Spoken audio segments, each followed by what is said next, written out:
Evening, January 12th. I have yet to speak on God's behalf.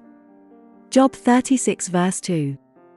We ought not to court publicity for our virtue, or notoriety for our zeal, but, at the same time, it is a sin to be always seeking to hide that which God has bestowed upon us, for the good of others.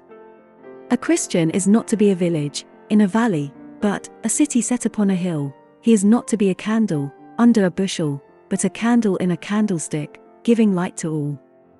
Retirement may be lovely in its season, and to hide oneself is doubtless modest, but the hiding of Christ in us can never be justified, and the keeping back of truth which is precious to ourselves is a sin against others and an offense against God. If you are of a nervous temperament and of retiring disposition, take care that you do not too much indulge this trembling propensity, lest you should be useless to the church. Seek in the name of him, who was not ashamed of you, to do some little violence to your feelings, and tell to others what Christ has told to you.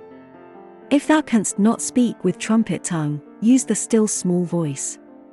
If the pulpit must not be thy tribune, if the press may not carry on its wings thy words, yet say with Peter and John, Silver and gold have I none, but such as I have, give I thee.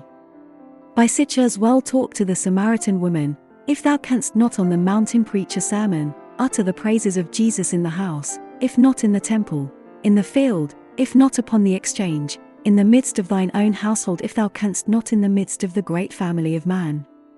From the hidden springs within, let sweetly flowing rivulets of testimony flow forth, giving drink to every passer-by.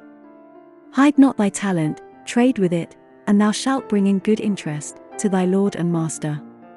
To speak for God will be refreshing to ourselves, cheering to saints, useful to sinners, and honoring to the Saviour.